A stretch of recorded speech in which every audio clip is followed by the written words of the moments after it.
News alert. A man who led a revolution in one Central American country in the late 1970s now is back in power and the target of modern-day opposition.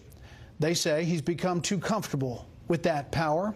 We will talk exclusively with Nicaraguan President Daniel Ortega from Managua in just a moment. First, a look at the growing discontent among the people there and what the revolutionary turned head of the establishment is doing to counter it. Here, national security correspondent Jennifer Griffin. Nearly 40 years after Marxist-led guerrillas overthrew a U.S.-backed dictator in Nicaragua, the man who led that revolution, Daniel Ortega, remains in power. Since April, tens of thousands of protesters have taken to the streets. Human rights groups say nearly 300 anti-government protesters have been killed after the government tried to scale back Social Security for Nicaraguans. Now those protesters are demanding Ortega and his wife, whom he made vice president, step down. After returning from exile more than a decade ago, Ortega is consolidating power after winning his fourth term in 2016. He was embraced by Venezuela's strongman Hugo Chavez and Cuba's communist leader. 6 years ago, Iran's former president, Mahmoud Ahmadinejad, joined him on stage. All have been thorns in the sides of successive U.S. presidents since Ronald Reagan secretly funded the Contras to remove Ortega from power. On Thursday, during celebrations of the 1979 revolution, Ortega turned on the Catholic Church, calling its priests coup-mongers. I don't have any intentions of carrying out a coup because I'm not a politician, nor are the bishops politicians. U.S. legislators are warning the White House of the national security implications of a civil war in Nicaragua. Migrants leaving Nicaragua may be headed towards the United States. You're also going to see the ability of drug gangs who are using other countries in the region to open a new corridor through Nicaragua to send their cocaine and heroin here to the United States. Such a migratory crisis could flood the southern U.S. border, overwhelming the U.S. immigration system. Bret? Thanks, Jennifer. President Daniel Ortega joins us tonight from Managua, Nicaragua. Mr. President, thank you for being here. Buenas noches. Good evening. Bret, Baier, greetings. Mr. President, there are multiple human rights organizations tonight saying that some 350 people have been killed just over the past 80 days. Why are paramilitary forces involved in armed actions against those who are protesting your government? It's been a week now that turmoil has stopped. Matters are becoming more normal in the country, and there have been some demonstrations, both against and in favor of the government. It all started as a result of a law on changing Social Security, changes that were indispensable to introduce in our country, and the response was totally violent. First, it started with some demonstrations at night, but then there were armed attacks on the part of paramilitary groups that started these attacks against organizations of the state, against the police, and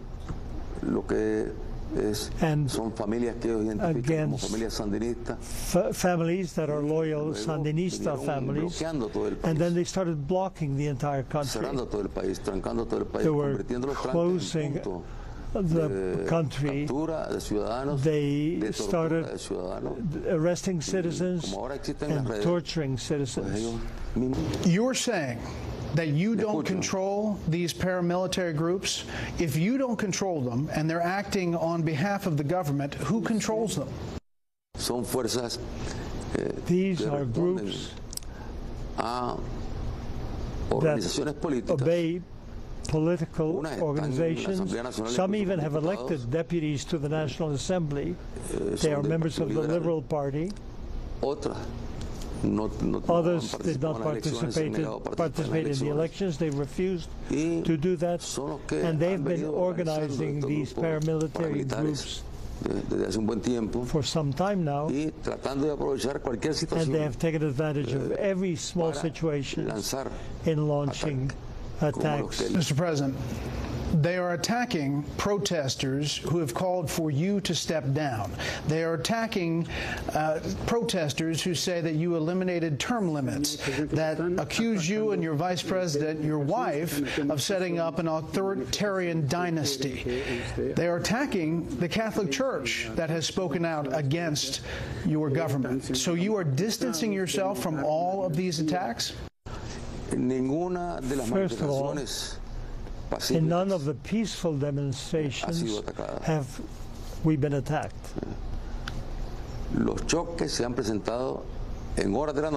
At night, when there are no peaceful demonstrations, we've had clashes provoked by the paramilitary forces, organized by people who are against the government and who have attacked and who have fought against police stations. Well, first of all, we're not talking about any dynasty. It never occurred to me to set up a dynasty. My wife, it's the first time ever she's been vice president. She'd not been vice president before. If you aren't funding and arming these paramilitary groups, who is? Some are financed with drug trafficking. Others have tried to obtain financing from different organizations, even in the United States, organizations that have programs and activities, and they have funds, and those funds are then used to train paramilitary groups and help them get weapons. In order to murder tens of policemen, you have to use wartime weaponry. There have been no persecutions of the Catholic Church. Rather, we invite the Catholic Church to continue with the dialogue so the dialogue can grow and develop in an open manner. Mr. President, as you said, the Catholic Church was mediating discussions for some time, but now they believe, the Catholic Church believes, they're under attack by pro-government forces. We've seen the images, we've seen the video.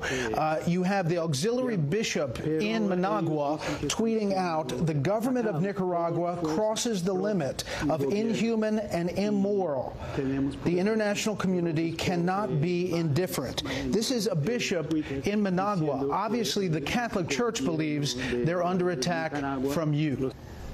Well, that responds to a certain way of thinking. Ever since the bishop came to Nicaragua, he's been saying the same thing. Why wasn't he here during the war? He wasn't in the country during the war. He was in Rome. There's not a single priest that we're persecuting. There's not a single priest who can claim that he's been attacked by the government, by the government officials. The church is provided with all kinds of facilities, and the Episcopal Conference, we have no problems with the Catholic Church. Mr. President, obviously the Catholic Church there on the ground believes that they are under attack. Pro-government forces fired on the Divine Mercy Church in Managua. 2 protesters killed inside. Would you tonight condemn any attacks on a sanctuary? No Nicaraguan has died in any church. Not a single Nicaraguan has died in any church. That's false. Mr. President, to listen to the people talking that get their images out, talking about what they see are attacks, and to hear their cries, take a listen to an aunt and a mother who lost students. Por favor. Please, the people, United Nations, come together to save us from this disgrace that we are living through. This is not just for the government and police to be able to do this to us. Innocent boys who have a future in front of them, dead university students. God help us during these times when Monimbo is devastated and the youth are fleeing their homes. We bury some of them. We don't know where they are taking the others. How do you respond to them? Well, the saddest thing, of course, is the loss of life. This terrorist attack, because it's really terrorism what's happening here. And in addition to seeing that mother crying because of the death of her son, there are other mothers who were shown where the bodies are burning. They tortured young people and they burned them.